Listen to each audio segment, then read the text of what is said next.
Hi, welcome to Blissful Trader. I'm Himanshu Sharma.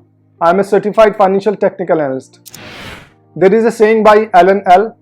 The planning is bringing the future into present so that you can do something about it now. आज का session भी इसी word के इर्द गिर्द रहने वाला है, प्लानिंग। आज के सेशन में हम जानेंगे the 5 step process to entering the perfect trade. First step is be crystal clear about your trading. Crystal clear means like हमें पता होना चाहिए कि हम किस मार्केट में ट्रेड कर रहे हैं, like equity, currency, commodities, fine. तो हमारा एक क्लियर अंडरस्टैंडिंग होनी चाहिए किस मार्केट में हमको ट्रेड करना है। उसके बाद आता है इंस्ट्रूमेंट वॉच लिस्ट। लाइक हमें एक फिक्स्ड एक लिस्ट बना लेनी चाहिए, अपनी एक वॉच लिस्ट बना लेनी चाहिए, like Nifty 50 stocks, Nifty FNO stocks, currency, कौन से करेंसी पेयर लिक्विड है। तो हमें एक फिक्स्ड एक इंस्ट्रूमेंट वॉच लिस्ट बनानी है जिससे कि हम कहीं इधर उधर डेविएट ना हो एनालिसिस में, फाइन। उसके बाद आता है chart time frame. Chart time frame इस टॉपिक पे मैं ऑलरेडी एक वीडियो बना चुका हूँ, मल्टी टाइम फ्रेम एनालिसिस। आप आई बटन में जाके उस वीडियो को देख सकते हैं, फाइन।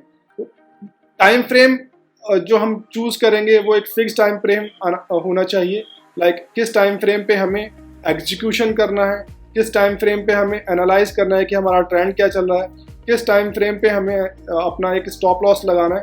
तो इस मल्टी टाइम फ्रेम एनालिसिस में आप इस टॉपिक को पूरा ब्रीफली देख सकते हैं। जो टाइम फ्रेम फ्लिपिंग ही एक्चुअली मेन रीज़न होता है जिसके होती हैं हमारी मोस्टली मिस होती हैं। और जो ट्रेड चेजिंग होती है, अगर हमारे पास कोई फिक्स टाइम फ्रेम नहीं है फॉर ट्रेडिंग तो हम ट्रेड को चेज करेंगे, उसके पीछे भागेंगे। मोस्टली हमारी ट्रेड उसी वजह से लेफ्ट आउट होती हैं कि हमारे पास कोई फिक्स्ड टाइम फ्रेम नहीं है। Then the second step is plan your trade. Video के स्टार्टिंग में मैंने एक कोट बताया था एलन का, planning is bringing the future into present so that you can do something about it now.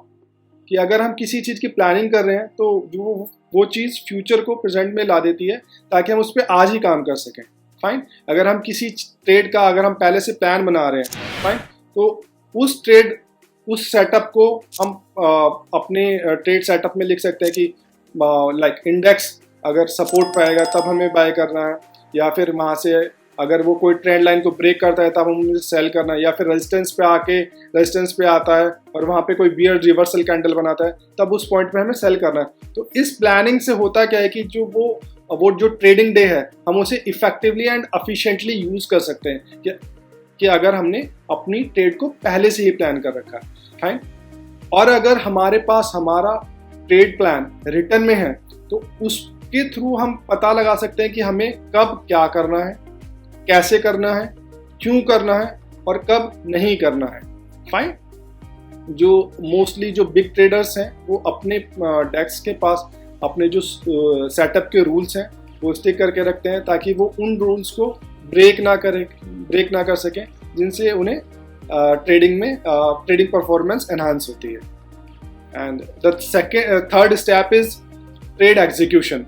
Trade execution जब आपका ट्रेड प्लान के हिसाब से पूरा एंट्री क्राइटेरिया बन जाता है तब हम देखते हैं कि हमारे प्रॉफिट लेवल्स और स्टॉप लॉस लेवल हमारे रिस्क रिवॉर्ड प्रोफाइल को मैच कर रहे हैं। मीन्स लाइक वो हमारे सेटअप के हिसाब से हैं 1:2 या 1:3 जो अभी हमारा ट्रेडिंग सेटअप है अकॉर्डिंगली। अगर वो हमारे प्रॉफिट लेवल्स और स्टॉप लॉस लेवल के रिस्क रिवॉर्ड क्राइटेरिया को मैच करते हैं then comes the profit position sizing.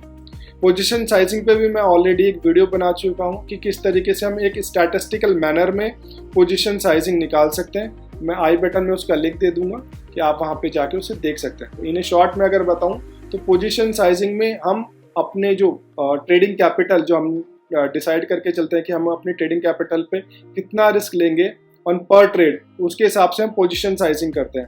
So position sizing में मेनली जो चीज़ होती है कि हमारी पोजीशन साइजिंग और रिस्क पर ट्रेड मतलब the difference between entry point and the stop loss is inversely proportional. मतलब पोजीशन साइज और हमारी जो रिस्क पर ट्रेड है वो इनवर्सली प्रोपोर्शनल होते हैं। मैं इसे एग्जांपल ले लेता हूँ, लाइक जो चीज़ डायरेक्टली प्रोपोर्शनल होती है, like let's say an example A and B is directly proportional to each other. So अगर A ऊपर जाएगा तो B भी ऊपर जाएगा. अगर इन्वर्सली प्रोपोर्शनल होंगे तो एक चीज़ नीचे जाएगी और दूसरी चीज़ ऊपर जाएगी. So सेम पोजीशन साइजिंग में अगर मैं बात करूँ तो position sizing is inversely proportional to risk per trade. Risk per trade जैसे हमारी कम होगी तो हमारी पोजीशन साइजिंग इंक्रीज हो जाएगी, और जैसे ही हमारी रिस्क पर ट्रेड इंक्रीज होगी तो हमारी पोजीशन साइजिंग कम हो जाएगी. Fine. Then step number 4 is trade exit. There is a quote by Rick William. The difficulty is not finding the trade exit entry point, the difficulty is finding the proper exit strategy. So हमें अपने trading plan में एक exit point जरूर पता होना चाहिए, किस level पे हमें एग्जिट करना है, क्योंकि एग्जिट हम दो केस में करते हैं, जब हम प्रॉफिट में हो तब और जब हम लॉस में हो तब. तो दोनों में साइकोलॉजी हमारी डिफरेंट होती है. तो फाइन. सो हमें एक स्ट्रक्चर्ड वे में एग्जिट अप्रोच करनी है, क्योंकि मेन जो एग्जिट पॉइंट्स जो होते हैं वही हमारी ट्रेड एक्सपेक्टेंसी और हमारे ट्रेड सेटअप, यानी कि जो हमारा ट्रेड सेटअप का विन रेट है उसे इन्फ्लुएंस करते हैं. लाइक अगर हम एक स्ट्रक्चर्ड वे में अप्रोच नहीं करेंगे मार्केट को और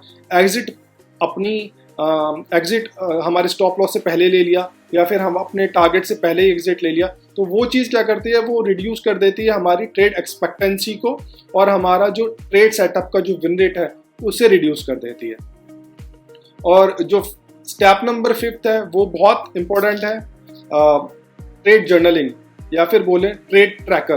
ट्रेड जर्नलिंग में हम क्या करते हैं कि हम जो हमारी जो ट्रेड हमने जो ली हैं हम उन्हें जॉट डाउन करते हैं, उनके हम एनालिसिस करते हैं जो हमने उसमें पूरा लाइक किस रेट पे लिया है, क्या उसका सेटअप बना था, कितनी क्वांटिटी ली है, उसके पीछे की साइकोलॉजी, उसके पीछे के पैटर्न क्या थे, कोई रिजल्ट से रिलेटेड लिया था या फिर कोई वेस्टर्न पैटर्न का डेवलप हुआ था, ट्रेंड लाइन ब्रेक हुई थी या सपोर्ट में था, तो उसमें हम पूरा उसकी स्टेटस लिखते हैं, पूरा रिकॉर्ड मेंटेन करते हैं. आप इस ट्रेड जर्नलिंग दोनों टाइप में कर सकते हो.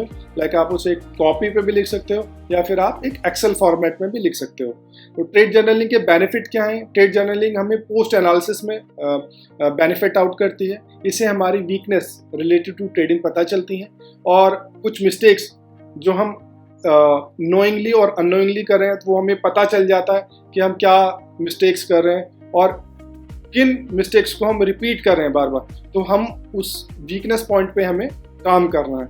और last and the important is like अगर हम ट्रेडिंग जर्नल मेंटेन कर रहे हैं तो उसके थ्रू हम जो स्ट्रैटेजी या हमारे जो कुछ सेटअप्स हैं, प्राइस एक्शन सेटअप्स हैं या इंडिकेटर बेस्ड सेटअप्स हैं, हम उन्हें एनहांस कर सकते हैं ताकि जो हमारी ट्रेडिंग परफॉर्मेंस है वो इंक्रीज हो जाए. फाइन. और ट्रेड जर्नलिंग से जो मेन बेनिफिट होते हैं वो लाइक कि जो हमारी जो ट्रेड की हैं, लाइक उसका विन रेट कितना है, ट्रेड एक्सपेक्टेंसी कितनी है, विनिंग स्ट्रीक कितनी है, कितनी लगातार हमारी विनिंग ट्रेड्स हैं, कितनी हमारी लगातार लूजिंग स्ट्रीक हैं, हमारी ट्रेड की इक्विटी कर्व क्या है, draw down, maximum draw down, है ना. ये चीज़ हम पता कर सकते हैं अगर हम एक ट्रेड जर्नलिंग मेंटेन कर रहे हैं. फाइन.